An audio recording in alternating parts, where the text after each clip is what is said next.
So it is my active honor and privilege to get to introduce my former boss, but more importantly, my current dear, dear friend and like very healthy obsession, Shane Diamond.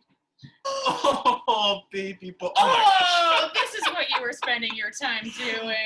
Also, I need to talk about the dog in the background. Shane, please. I was told that I have 10 minutes to give this speech. So Alexa, set a timer for 9 minutes. 9 minutes, starting now. Woo, all right. I'm gonna pull a couple screens over. First, what an incredible group of people to follow. Some accolades from Olivia, a beautiful introduction, literally cried at that song. Catherine and Runde remain two of my favorite humans to this day, and I'm so perpetually honored and grateful to be included in the continued life of Speak About It. So I was told to write some dad jokes, and I was rereading a lot of the dad jokes from throughout the script over the years. And if I've learned anything from the early days, it's that no matter how badly you want a joke to land, sometimes it's just not funny. And it's totally your fault. And by you and by me, by you, I mean me, and by jokes, I mean. So I've dabbled in stand-up for the past year or so, thanks to Catherine's nudge, and was so nervous to give a speech and not be able to see an audience react or to hear people laugh at certain points. And then I realized that this is how it must feel to be every BB for the last 5 years. So I'm gonna start back in the old days. I was just a kid at Bowdoin in 2009 when I was approached to be an original actor in the show. There were 8 of us. I was not a thespian. I was a lesbian, but not an actor. But because I was the queer athlete Jew, and we touched on a number of different identities and populations around campus, and it turned out to be so much cooler than any of us thought it was going to be. And the last time I looked at Zoom, I believe we had Lindsay and Jeremy and Emily Skinner, who are the 3 of the brilliant minds behind writing this beautiful show. And it, like I said, we thought it was going to be this thing that we would talk to the freshmen about and nobody would really give a shit. I'm going to swear throughout this. And it turned out to be, we got incredible, incredible feedback. And so at the end of my senior year, I was prepared to be a ski bum. And then I was involved in Speak About It. And I sat down with the president of the college and the dean of students. And I said, this show should be everywhere. We should take this everywhere. And they said, okay. And I said, wait, what? And so I graduated in the spring of 2010, and I moved to Portland, and I'd applied to be an intern for a company called Port Sports, and that's where I met director Dave. And in my interview with director Dave, he asked me what I wanted to do for the rest of my life, and I said I wanted to talk about food and sports and sex. And he said, good luck. But that was the beginning of the relationship with director Dave. Again, I had zero knowledge or information about what it meant to be an actor, what it meant to pull this all together. I was just cute and charming, and damn it, I was going to ride those coattails as long as I could. So we had fun the first couple of years. I was 23, had no idea what I was doing. The first show that we did in 2011, the fall of 2011, was at Haverford College outside Philadelphia, and we drove down there. It was 6 of us in a minivan with the old 2x4, 6-foot-long sets, and Emma Verrill and her wheelchair, and Matt Robity had this giant oxygen tank, and this was right when Grindr was first coming around.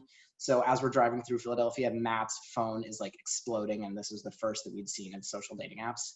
And Nick Smith missed the exit, and so we're driving like 10 miles down the road in the wrong direction, and we finally come back and we're late and it's hot. And so Nick has to poop. And so he's running to the restroom to try to like take care of himself. And I'm shirtless trying to change out of like whatever stupid t-shirt I was wearing and into like something a little more professional. And I hear a dean come behind me and they were like, you must be Speak About It. And I was like, we are Speak About It. And they were like, we saw someone running who was a tall, athletic white guy with blonde hair, and he was wearing Vineyard Vines, and we knew he didn't go here, and we assumed it was you. And that was the first year. You know, there's some folks on this call, on the Zoom, that were with us when we had our first plane flight in 2012, and our first adventures with how we were going to navigate being in bars as folks were being paid by the schools. There are folks on this call who were in the first year that we had multiple casts, that we had enough demand from schools across the country that we were going to have to hire 10 educators instead of just the 5. There are folks on this call that I don't know. There are educators who've joined after my time, and that is, I think, speaks to the organization that we've all built together. And I'm so grateful that there are folks on this call like Lindsay Brewitt, who met me my first day at Bowdoin in 2009. In 2006. I've got a bit of a script here, and of course I'm like not reading it. And then folks that I don't know on this call who've joined after my time. I was gonna go through and make a list of all of the things that I made Nick Smith and Ben Rose sing throughout the script. There was one time we made Nick try to sing Adele, and that was a dumpster fire. All of the jokes that I knew weren't funny but wanted to keep anyway, like the MySpace joke from 2011 that we kept until 2014, and Lindsay and Jeremy, hate to tell you, it wasn't funny in 2009, but I held on to it because I'm such a stubborn Scorpio. The 17 iterations and versions of the trial and error ways to make consent roses funny that never fully landed. All the improv sections, we were waiting for the active bystander to change their costume, and Kyle Gregory always hated that, but was such a gem that he would do the improv anyway. And whatever random suggestion or idea that BB had, and Dee Dee had to agree to, that would be like, yes, I will fuck you now. From bad jokes about snakes to snow globes to whatever Nick said and Laura Armstrong, bless her heart, would just agree to and be so excited. And that was the early days and the fortitude and the trust that people had both in this show and in what we were capable of doing. I had a chance to travel to Singapore in 2014 or 15 and take the show there and have conversations with international students about communication and consent and boundaries and break away from what we know to be the college party culture. And what does that conversation look like when you're not on comfortable ground? How do you translate this conversation about consent literally across languages and across cultures? Thank you to everyone who let us try that, finish that paper joke that became finish that drawing or clay mug or installation art piece, and that joke absolutely never landed. I refuse to apologize for the jokes about driving your own car before lending it to someone else, or that this isn't a roller coaster and you can get off whenever you want. I will never apologize for the jokes about registrars or the time I gently corrected Ellen Almiral that there are 3 R's in the word registrar and none of them are silent. And lost your ID card because there were inevitably 4 students in every audience with their ID cards on lanyards around their necks that were like, oh my gosh, how did you know I've lost it twice? I've been around long enough for monologues to be in the script from the beginning, for everyone to get tired of hearing them for years. They get rotated out, and then years later, sorry, we're in Brooklyn. It's loud. For the monologues to get rotated out and then years later get added back in for a change of scenery. I'm looking at you, Cabo and Rainbow Sparkles. And most importantly, I wish I'd taken some of the notes over the years from rehearsals where the notes mean literally nothing, but it would be like bigger robot hump, Hobbit ending, cock block, cock blocker, cock block, and the whole trying to imitate a cat batting away a ball of yarn as you were trying to cock block someone away from you. I've always said that everyone hits a point in the script where the script becomes more than a script, where it gets into your bones and you speak the words from the heart. The show that you auditioned for at one of those large auditions like Stage Source, and then we had a Skype audition before Zoom was a thing, we were all Skyping, to talk about this show, this crazy little thing, this script, a lot of budding actors who were maybe getting their first paid gig out of college, and they were like, sure, this sounds like fun. The script that went from being words on paper to being something that you spoke about in your heart because you love it, because it speaks to you, because this is in your bones. Now we all speak a language of consent so fluently. And I say that process happens with everyone. It just hits a different point. And to watch that magic happen, I remember when I stopped acting, that it was too much for me to be the executive director and to be an educator on stage, and it killed me. And I realized that my new role was not to be able to affect change from the stage. Oh, Alexa, timer off.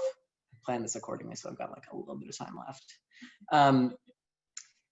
But that my job was to teach people to be impassioned about the work the way that I was, or to find their own passion about the work, to continue the message, because that was where this was really going to have its beauty and its strength, is when people speak from the heart. And of course, there are moments where you hear the script so many times that these stories are intense. Starts to sound like these stories are literally intense. Now that I've said that, if you're educators who are still reading the lines, you can't unhear it. I just want to end by thanking everyone who's here tonight. Let me just go back to my Zoom window. How many folks do we have on this call? We've got 63 people on this call. That is absolutely amazing. I'm so grateful to have had the opportunity to hire people smarter than me. Kaylee Wolf was our first intern, and she wouldn't let me buy koozies for 6 years. Arunde was always suggesting that it might be sort of a bad idea, but because he's a beautiful angel, he'd let me get there on my own to realize that it was a terrible idea, and never once did he say, I told you so. But now I'm telling you that he told me. Catherine Buxton, who fell in love with the show and moved to Portland, who left Boston to join this crazy train that we'd started, who is teaching me in a media training about Speak About It, things that I didn't know or ways I didn't understand how to talk about Speak About It. And I cannot express enough gratitude to Olivia. She and I often argue about whose job was more important. She will always say it was me as the founder, and I will always say that it is her for taking on what I've built and growing it. The greatest gift the staff and board ever gave me was the ability to leave and have the organization not only continue without me, but to thrive and grow in ways that I could never have imagined. To do online programming, to bring this to college campuses, to have a Zoom telethon. These are things I never could have dreamed. And the greatest gift is that I don't have to be a part of it, that I could leave this in the careful, trusting hands of the staff, the board, the educators, that you would make this your own and you would continue this without me. I have to thank the OG educators who trusted me when we had no idea what was going on, who jumped in a minivan, and who fell in love with the program and this message and the change that collectively we've been able to affect. I need to thank my grandfather, Henry, who gave me the initial seed money to get this started. I called him and I was like, I have this idea to do this thing. And I had this like whole presentation like laminated. And I was like, I need X number of dollars so that I can quit my job and do this full time. And he was like, go get my checkbook. And I was like, I'm sorry, what? He came to a show at Trinity College in Connecticut and sat in the front row with his girlfriend in front of a speaker. I know I'm going over time, I'll wrap this up quickly. But he called me from the car to tell me how excited he was. And when Henry passed in June, Speak About It sent my partner Ann and I brunch, and all of the folks who've donated in Henry's name in his honor. I'm so, so grateful to you.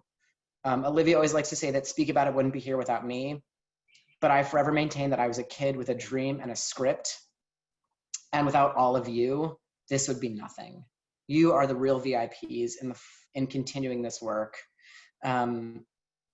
Though tonight, and only tonight, I will say that maybe just a little, I had a small part in this. But as much as you say that Speak About It wouldn't be here without me, I can 10,000% guarantee that I would not be here without Speak About It.